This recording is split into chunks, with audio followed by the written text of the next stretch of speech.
నమస్కారం. ఈరోజు సుఖీభవలో మెనోపాజ్ బాధలకు ఆయుర్వేద వైద్యం, వీటిని మానేస్తేనే కాలేయానికి ఆరోగ్యం, మలి వయసులో పెనుశాపం ప్రోస్టేట్ క్యాన్సర్, పక్షవాతం ఆధునిక చికిత్సలు, ఇంకా హెల్త్ టిప్. ఋతుచక్రం మొదలైనప్పుడే కాదు, శాశ్వతంగా ఆగిపోయేటప్పుడు కూడా చాలా రకాల ఇబ్బందుల్ని తెచ్చిపెడుతూ ఉంటుంది. ఒంట్లో హార్మోన్లు తగ్గుముఖం పట్టడంతో శారీరకంగా మానసికంగా చాలా సమస్యలు ఎదురవుతూ ఉంటాయి. మెనోపాజ్ దశలో చాలామంది ఒళ్లంతా వేడి ఆవిర్లు, తీవ్రమైన ఆందోళన, ఒత్తిడి తదితర బాధలతో సతమతమవుతూ ఉంటారు. మెనోపాజ్ దశలో వేధించే బాధలకు ఆయుర్వేదం తనవైన ప్రత్యేకమైన చికిత్సలు, పరిష్కారాలను సూచిస్తోంది. మెనోపాజ్ దశలో ఎదురయ్యే ఇబ్బందులకు ఆయుర్వేదం చెబుతున్న చికిత్సల గురించి ఇప్పుడు తెలుసుకుందాం.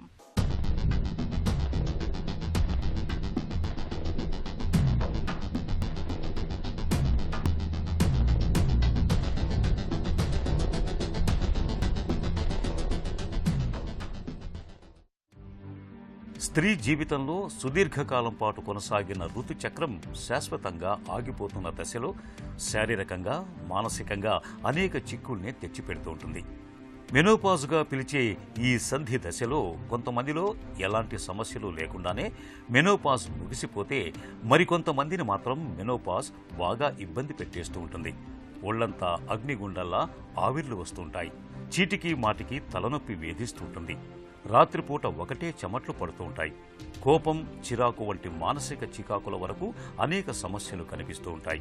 శారీరకంగా, మానసికంగా భిన్నమైన మార్పులు కనిపించే ఈ సంధి దశను ఆరోగ్యంగా, ఆనందంగా దాటేయటానికి ఆయుర్వేదంలో ప్రత్యేకమైన చికిత్సలు, పరిష్కారాలు ఉన్నాయి.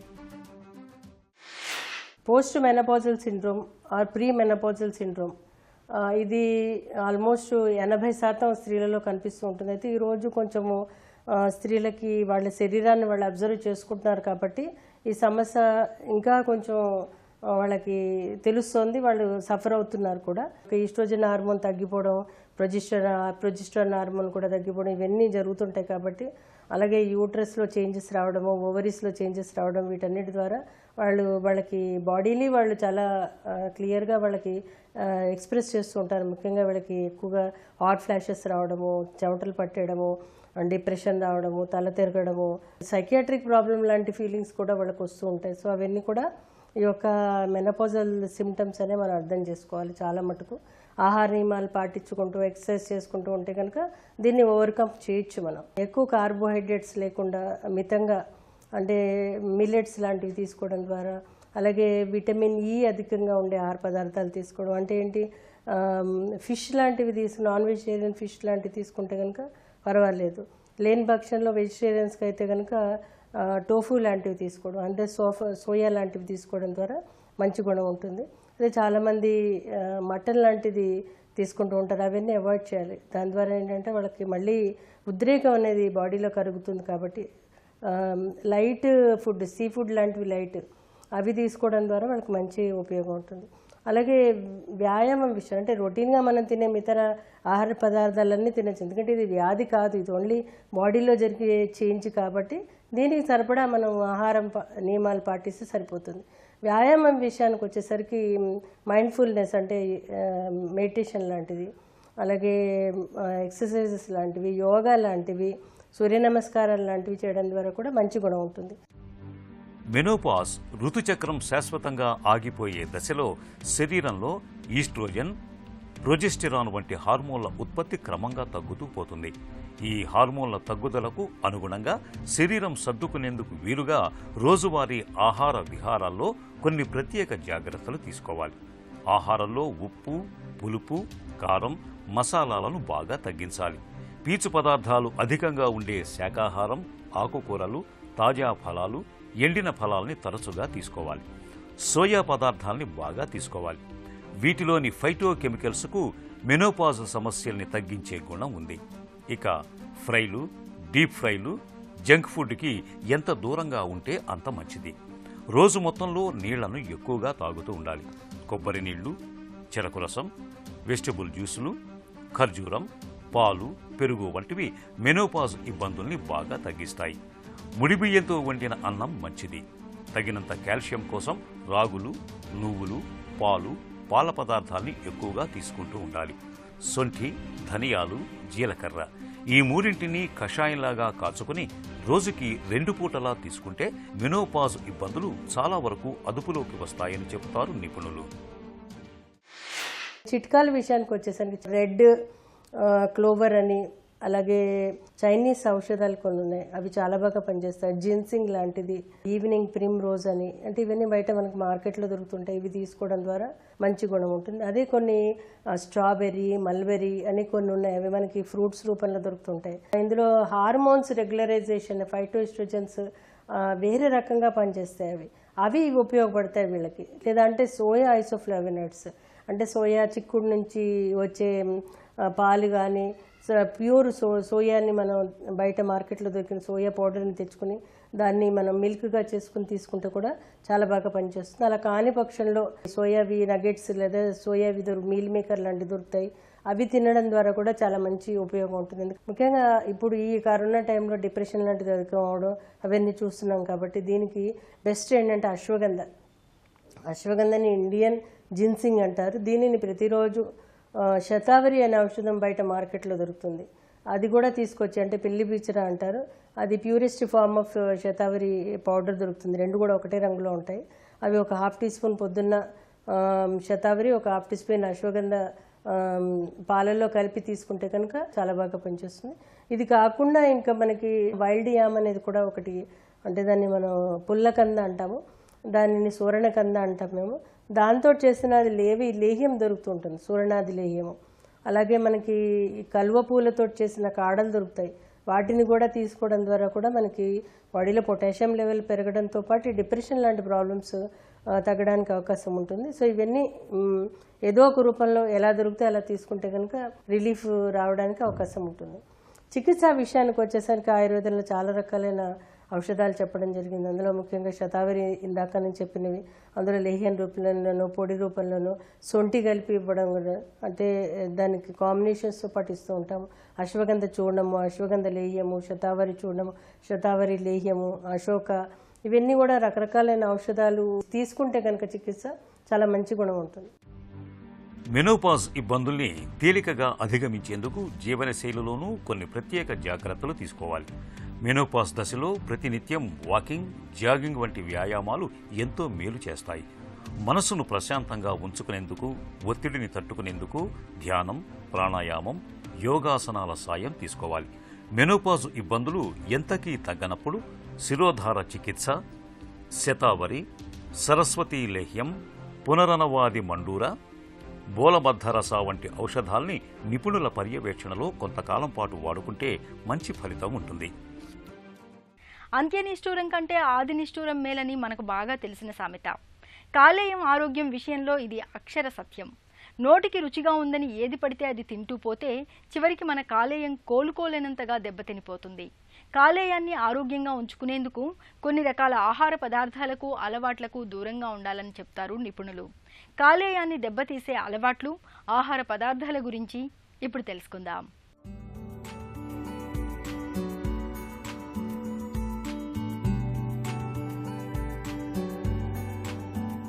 కొన్ని రకాల అలవాట్లు, ఆహార పదార్థాలని కాలేయం పాలిట శత్రువులుగా చెప్పుకోవాలి. ముఖ్యంగా మద్యపానం అనేది కాలేయానికి ప్రథమ శత్రువు. ఫ్యాటీ లివర్, కాలేయ సంబంధిత వ్యాధులకు ప్రధాన కారణం మద్యం సేవించడమే. ఎక్కువ మోతాదులో మద్యం తీసుకోవడం వల్ల కాలేయంలో కొవ్వు పేరుకుపోతుంది. ఇది తీవ్రమైన దుష్పరిణామాలకు దారితీస్తుంది. మితంగా మద్యం సేవించడం మంచిదేనని కొందరు చెప్పినా దానికి దూరంగా ఉండడమే ఉత్తమం. అలాగే తీపి పదార్థాలు, చక్కెరతో తయారు చేసిన పిండి పదార్థాలను ఎక్కువగా తింటే ఊబకాయం వస్తుంది. రక్తంలో చక్కెర శాతం ఎక్కువైతే శరీరం, కాలేయంలో కొవ్వు శాతం పెరిగిపోతుంది. దీంతో మధుమేహం ముప్పు పెరుగుతుంది. కాబట్టి చక్కెరతో తయారు చేసే పదార్థాలకు వీలైనంత దూరంగా ఉండాలి. ఇక మసాలాలతో వేయించిన ఆహారంలో కొవ్వు, కేలరీలు అధికంగా ఉంటాయి. వీటిని ఎక్కువగా తీసుకుంటే శరీరంలో కొవ్వు పెరిగిపోతుంది. వీటికి ప్రత్యామ్నాయంగా కాల్చిన ఉడకబెట్టిన ఆహారాన్ని తీసుకోవడం మంచిది. ఉప్పును ఎక్కువగా వినియోగిస్తే రక్తపోటు పెరగడంతో పాటు కాలేయం పనితీరు దెబ్బతింటుంది. రోజుకు 1500 మిల్లీగ్రాములకు మించి ఉప్పు తీసుకుంటే రక్తపోటు, కాలేయం, గుండె సంబంధిత సమస్యలు ఉత్పన్నమవుతున్నాయి. మొదట్లో ఉప్పు తక్కువగా వాడటం ఇబ్బందిగా ఉన్నా తర్వాత అలవాటైపోతుంది. అలాగే పాలిష్ పట్టిన బియ్యానికి దూరంగా ఉండాలి. పాలిష్ పట్టిన బియ్యంలో పీచు తక్కువగా, పిండి పదార్థం ఎక్కువగా ఉంటుంది. ఇటువంటి బియ్యంతో తయారు చేసిన ఆహారాన్ని తీసుకోవడం మంచిది కాదు. ఇది జీర్ణమైనప్పుడు రక్తంలో చక్కెర లవణాలు అమాంతం పెరిగిపోతాయి. సోడా, పళ్ల రసాలలో శుద్ధి చేసిన చక్కెర, ఫ్రక్టోజ్ ఉండవు. ఇవి కాలేయ సంబంధిత వ్యాధులకు కారణమవుతాయి. దీనికి ప్రత్యామ్నాయంగా కూరగాయలు, పండ్లను తీసుకోవడం మంచిది. నిమ్మరసం ఆరోగ్యానికి చాలా మంచిది. జంక్ ఫుడ్స్కి, ఫాస్ట్ ఫుడ్స్కి దూరంగా ఉండాలి. ఇవి కాలేయాన్ని దెబ్బతీస్తాయి. తరచూ టాయిలెట్కు వెళ్లాల్సి రావడం, రాత్రిళ్లు ఎక్కువసార్లు లేవాల్సి రావడం మామూలుగా అయితే వీటి గురించి పెద్దగా కంగారు పడాల్సిన పని లేదు. కానీ ఒక వయసు వచ్చాక, 50 ఏళ్లు పైబడ్డాక ఇలాంటి మూత్రగండాలు ఎదురవుతుంటే మాత్రం ఆలస్యం చేయకుండా వెంటనే డాక్టర్ని సంప్రదించి తగిన పరీక్షలు చేయించుకోవాలి. పదే పదే మూత్రానికి వెళ్లాల్సి రావడం వెనుక ప్రోస్టేట్ గ్రంథిలో పెరుగుదల మొదలుకుని క్యాన్సర్ కణితుల వరకు చాలా రకాల కారణాలే ఉంటాయి. మలి వయసులో పురుషులకు పెను శాపంగా పరిణమించే ప్రోస్టేట్ క్యాన్సర్ గురించిన పూర్తి వివరాల్ని ఇప్పుడు తెలుసుకుందాం. ఎప్పుడైనా కానీ ఈ పిఎస్ఏ అనేది పెరుగునున్న వాళ్ళలో ఒకసారి క్లినికల్ ఎగ్జామినేషన్ అనేది చేస్తాం. ఆ పేషెంట్ని ఎగ్జామిన్ చేస్తాం. రెక్టల్ ఎగ్జామినేషన్ అనేది చేసి క్యాన్సర్ ఉండే అవకాశం ఉందా లేదా చూసుకుంటాం. వారి ఫ్యామిలీ హిస్టరీలో వాళ్ళ ఫాదర్కి కానీ బ్రదర్స్ కానీ ఎవరైనా క్యాన్సర్ ఉందా లేదా అనేది చెక్ చేసుకుంటాం. ఒకసారి ఫ్యామిలీలో ఫాదర్ కానీ బ్రదర్స్ కానీ ఎవరికన్నా ఉంటే క్యాన్సర్ ఉండే అవకాశం వీరిలో కూడా ఎక్కువ ఉంటుందండి. అది ఫెమిలియల్ అంటాం, లేకపోతే హెరిడిటరీ అంటాం. ఈ రెండిట్లో జరిగే అవకాశం ఉంటుంది. సరే, అవన్నీ లేకపోయినా కానీ ఎక్కువగా పిఎస్ఏ ఉన్న పక్షంలో, అదే 2 వాల్యూస్ అలానే ఉన్న పక్షంలో ఇలాంటి వాళ్ళకి చాలామందికి మేము బయాప్సీ, ట్రాన్స్ రెక్టల్ అల్ట్రాసౌండ్ గైడెడ్ బయాప్సీ అంటాం. ట్రస్ బయాప్సీ అంటే మలం వచ్చే నాళంలోంచి, అదే ఆర్ఎస్ నుంచి అల్ట్రాసౌండ్ ప్రోబ్ ద్వారా డైరెక్ట్ చేసుకొని ఆ ప్రాస్టేట్లోంచి ఒక 10 నుండి 20 జగాల నుంచి చిన్న ముక్కలు తీసి మనం టెస్ట్కి పంపించడం అనేది జరుగుతుంది. ఇలా చేసిన దానివల్ల ప్రాస్టేట్లో క్యాన్సర్ ఉందా లేదా అనేది నిర్ధారణ అవుతుంది ఆ బయాప్సీ చూసిన తర్వాత.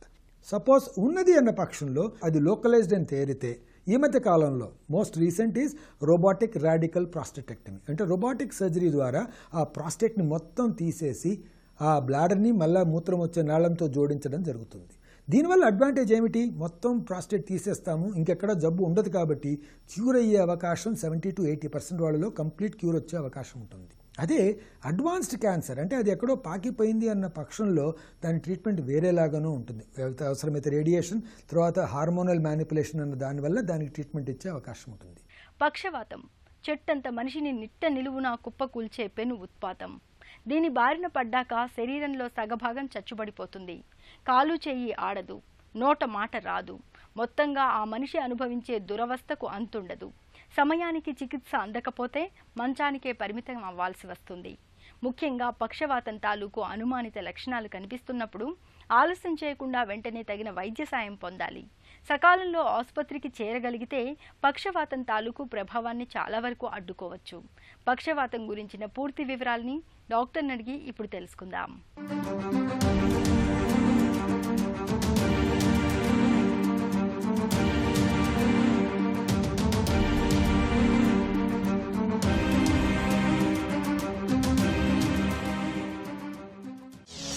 పక్షవాతం అంటే ఏంటి? ఎన్ని రకాలుగా వస్తుంది? ఈ బ్రెయిన్ స్ట్రోక్నే మనం పక్షవాతం అని అంటూ ఉంటాము. బ్రెయిన్కి వెళ్ళే రక్తనాళాల్లో ఎప్పుడైతే క్లాట్స్ ఫామ్ అవుతాయో అప్పుడు ఆ బ్రెయిన్కి ఆ పార్ట్లో రక్త ప్రసరణ తగ్గి అది చచ్చుపడిపోవటం జరుగుతుంది. సో ఈ బ్రెయిన్ స్ట్రోక్ అనేది 2 రకాలుగా ఉంటుంది. ఒకటి ఇష్కిమిక్ స్ట్రోక్, ఒకటి haemorrhagic stroke. Ischaemic brain stroke అంటే బ్రెయిన్కి వెళ్ళే రక్తనాళాల్లో క్లాట్స్ ఏర్పడటం వల్ల ఆ ఏరియాలో రక్త ప్రసరణ తగ్గటం వల్ల చచ్చుపడిపోతుంది. దాన్నే ఇష్కిమిక్ స్ట్రోక్ అని అంటాము. హెమరేజిక్ స్ట్రోక్ అంటే బ్రెయిన్లో ఉండే రక్తనాళాల్లో బీపీ అలా ఎక్కువ అవటం వల్ల రక్తనాళాలు చిట్లి రక్తస్రావం జరుగుతుంది. దాన్ని హెమరేజిక్ స్ట్రోక్ అని మనం అంటాము. పక్షవాతం ఎందుకు వస్తుంది? ముప్పు ఎవరికి ఎక్కువ? ఇది ఎక్కువగా బీపీ కంట్రోల్లో లేని వారిలో ఎక్కువ శాతం బ్రెయిన్ స్ట్రోక్ వస్తుంది. దాంతోపాటుగా షుగర్ కంట్రోల్ లేని వారిలో, పొగ త్రాగే వాళ్ళల్లో, ఆల్కహాల్ ఎక్కువగా తీసుకునే వాళ్ళల్లో, కొంతమందికి జన్యుపరంగా వచ్చే స్ట్రోకులు కూడా ఉంటాయి. దాంతోపాటుగా ఎక్కువగా లావుగా ఉండే వాళ్ళలో, ఒబిసిటీలో, లేకపోతే రాత్రిపూట ఎక్కువగా గురక, పొట్ట ఎక్కువ ఉండటం, వీళ్ళల్లో ఎక్కువగా స్ట్రోక్ వచ్చే అవకాశాలు ఎక్కువగా ఉంటాయి. పక్షవాతం లక్షణాలు ఎలా ఉంటాయి? ఫాస్ట్ రూల్ అంటే ఏంటి? స్ట్రోక్ వచ్చినప్పుడు ఒక చెయ్యి, కాలు పని చేయకపోవటం జరుగుతుంది. మూతి ఒక వైపుకి వంకరపోయే అవకాశాలు ఉంటాయి. దాంతోపాటుగా ఇవి మనం తరచుగా చూసే సిమ్టమ్స్ ఆఫ్ స్ట్రోక్. దీంతో పాటుగా ఒక్కొక్కసారి బ్యాలెన్స్ తప్పటం, నడవలేకపోవటం, లేకపోతే చూపు ఒకవైపు మందగించడం, లేకపోతే ఒకవైపు కనిపించకపోవటం, ఇవి కూడా సిమ్టమ్స్ ఆఫ్ స్ట్రోక్. బ్రెయిన్ స్ట్రోక్ని గుర్తించడం చాలా ఇంపార్టెంట్. దీనికే ఒక నిమోనిక్ ఉంటుంది, బీ ఫాస్ట్ అని. సో ఇదేంటంటే ఒకవైపు ఒక కాలు, చెయ్యి చచ్చుపడిపోవటం, తిమ్మిరిగా ఉండటం మనం ఎక్కువగా గమనిస్తూ ఉంటాం. దాంతోపాటుగా ఫేస్ ఒకవైపు తిరిగిపోవటం జరుగుతుంది, మూతి పక్కకు వెళ్ళిపోవటం జరుగుతుంది. దాంతోపాటుగా బ్యాలెన్స్ తప్పటం జరుగుతుంది చాలామందికి నడుస్తుంటే. దాని తర్వాత ఒకవైపు కంటి చూపు మందగించడం కూడా ఉంటుంది. సో ఇవన్నీ స్ట్రోక్ యొక్క లక్షణాలు. ఇవి గుర్తించడం చాలా ఇంపార్టెంట్. పక్షవాతం విషయంలో గోల్డెన్ అవర్ అంటే ఏంటి? పక్షవాతం రాగానే వెంటనే మనం హాస్పిటల్కి తీసుకురావాలి. ఎందుకంటే ప్రతి నిమిషానికి 1.9 బిలియన్ న్యూరాన్స్ బ్రెయిన్లో డెస్ట్రాయ్ అవుతూ ఉంటాయి. సో ప్రతి నిమిషం అనేది ఇంపార్టెంట్. గోల్డెన్ అవర్ అనేది స్ట్రోక్ వచ్చిన తర్వాత 4.5 గంటల్ని మనం గోల్డెన్ అవర్ అంటాం. అంటే ఈ లోపు కనుక మనం పేషెంట్ని హాస్పిటల్కి తీసుకురాగలిగితే కొన్ని ట్రీట్మెంట్స్ ఉంటాయి, అవి చేసే అవకాశం ఉంటుంది. సో దీంతో ఆ క్లాట్ని కరిగించే అవకాశం ఉంటుంది. సో అందుకనే దాన్ని golden hour or golden period అని అంటారు. పక్షవాతానికి చికిత్స ఎలా ఉంటుంది? కొత్తగా వచ్చిన చికిత్సలేంటి? స్ట్రోక్ వచ్చిన వెంటనే హాస్పిటల్కి కనుక తీసుకువస్తే సిటీ కానీ ఎంఆర్ఐ కానీ తీస్తాము. అది అసలు ఇష్కెమిక్ స్ట్రోకా, హెమరేజిక్ స్ట్రోకా అని సిటీ కానీ ఎంఆర్ఐతో కానీ మనం నిర్ధారిస్తాం. అదే ఇష్కెమిక్ స్ట్రోక్ అయితే కనుక 2 రకాల ఇంజెక్షన్స్ ఉంటాయి, టెనిక్టిప్లేజ్, ఆల్టిప్లేజ్ అనే ఇంజెక్షన్స్. సో ఈ ఇంజెక్షన్స్ ఇవ్వటం వల్ల ఆ క్లాట్ని కరిగించే అవకాశం ఉంటుంది.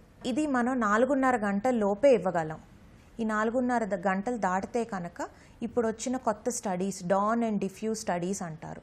సో వాటితో మనం కొన్ని ఇంటర్వెన్షన్స్ చేస్తాం. దాన్నే థ్రాంబెక్టమీ అంటాం. అంటే ఆ క్లాట్ని రిట్రీవ్ చేయటం జరుగుతుంది. ఆ క్లాట్ని యాంజియో చేసి ఆ క్లాట్ని తీసేయటం జరుగుతుంది.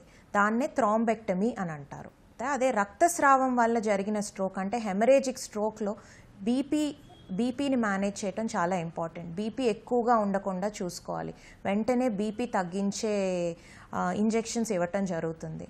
వాళ్ళలో బీపీ ఫ్లక్చువేట్ అవ్వకుండా చూసుకుంటాం. స్ట్రోక్ యూనిట్లో పేషెంట్ని అడ్మిట్ చేస్తాము. పక్షవాతానికి సర్జరీ ఎప్పుడు చేస్తారు? అంటే ఎప్పుడైతే రక్తస్రావం బాగా జరిగి మెదడులో వాపు వచ్చి మెదడు ఎప్పుడైతే జారటం జరుగుతుందో ఆ టైంలో ఎమర్జెన్సీగా క్రేనియెక్టమీ అనే ప్రొసీజర్ చేస్తాం. ఈ సర్జరీ ద్వారా పక్షవాతాన్ని కంప్లీట్గా ట్రీట్ చేయటం అంటూ కాదు, ఇది ఒక్క లైఫ్ సేవింగ్ ప్రొసీజర్ మాత్రమే. అలానే ఇష్కెమిక్ స్ట్రోక్లో కూడా స్ట్రోక్ పెద్దగా వచ్చి ఎక్కువ part of the brain damage జరిగితే కొన్ని రోజుల తర్వాత మెదడు వాపు అనేది వస్తుంది. ఒక 3-4 రోజులు ఆ మెదడు వాపు అనేది ఇంక్రీజ్ అవ్వచ్చు. సో అప్పుడు కూడా మనం ఈ క్రేనియెక్టమీ అనే సర్జరీ చేస్తాము. ఈ surgery definitely life saving procedure మాత్రమే. ఈ సర్జరీ చేసినంత మాత్రాన పక్షవాతం తగ్గుతుందని ఏమీ కాదు. పక్షవాతానికి రీహాబిలిటేషన్ ఎలా ఉంటుంది? రీహాబిలిటేషన్ అనేది చాలా ఇంపార్టెంట్ స్ట్రోక్లో. సో వాళ్ళని వెంటనే మొబిలైజ్ చేయటం, బాగా ఫిజియోథెరపీ చేయించటం. ఈ రీహాబిలిటేషన్లో కూడా చాలా కొత్త అడ్వాన్సెస్ ఇప్పుడు స్ట్రోక్లో వచ్చినాయి. సో దానికి బ్రెయిన్ స్టిమ్యులేషన్ అంటారు, దానికి మిర్రర్ థెరపీ అంటారు. సో ఇలాంటి కొత్త ఫిజియోథెరపీ పద్ధతుల వల్ల బ్రెయిన్ని త్వరగా రికవరీ చేయడానికి కొంతవరకు సహాయపడతాయి. సో యూజువలీ ఈ రికవరీ అనేది పక్షవాతం నుంచి మనం ఎక్కువ 3 నుంచి 6 నెలలు ఎక్కువగా చూస్తూ ఉంటాం. దాని తర్వాత కూడా కొంత ఫిజియోథెరపీతో డెఫినెట్గా కొంత ఇంప్రూవ్మెంట్ చూస్తూ ఉంటాము. పక్షవాతం నివారణ ఎలా? బ్రెయిన్ స్ట్రోక్ రాకుండా మనం డెఫినెట్గా బీపీ ఫస్ట్ కంట్రోల్లో ఉంచుకోవాలి. ఈ షుగర్ అనేది కంట్రోల్లో ఉంచుకోవాలి. డెఫినెట్గా స్మోకింగ్, ఆల్కహాల్ కంప్లీట్గా మానేసేయాలి. దాని తర్వాత food, less oily food, light food తీసుకోవాలి. దాంతోపాటుగా ఎక్సర్సైజ్ అనేది చాలా ఇంపార్టెంట్. డైలీ ఎక్సర్సైజ్ చేస్తే మన స్ట్రోక్ రిస్క్ తగ్గుతుంది. అండ్ ఒబిసిటీ, ఎక్కువగా బరువు ఉన్న వాళ్ళు తగ్గటంతో కూడా స్ట్రోక్ రిస్క్ చాలా వరకు తగ్గుతుంది. పక్షవాతం విషయంలో సత్వర వైద్యమే చాలా కీలకమైన విషయం. పక్షవాతం తాలూకు లక్షణాలు కనిపిస్తున్నప్పుడు ఆలస్యం చేయకుండా వెంటనే దగ్గరలోని ఆసుపత్రికి వెళ్ళి తగిన వైద్య సాయం పొందాలి. ఇక పక్షవాతం రాకుండా ఉండేందుకు హై బీపీ, కొలెస్ట్రాల్, బరువును చక్కగా అదుపులో ఉంచుకోవడం చేయాలి. ఇక ఈరోజు కార్యక్రమాన్ని ముగించే ముందు ఆంధ్ర హాస్పిటల్స్ సమర్పించే ఒక చిన్న చిట్కా మీకోసం. పిల్లలు పొట్టలో నులిపురుగులతో బాధపడుతున్నప్పుడు దానిమ్మ చెక్కను కషాయంగా కాచి దానికి కొద్దిగా ఆముదం కలపండి. ఈ ద్రావణాన్ని రోజుకు 2 పూటలా 1 వారం రోజుల పాటు పాలతో కలిపి తాగించండి. పొట్టలో నులిపురుగుల బెడద ఇట్టే తగ్గిపోతుంది. సుఖీభవ కార్యక్రమానికి సంబంధించిన మీ విలువైన సూచనలు, సలహాల్ని వెంటనే మాకు రాయండి.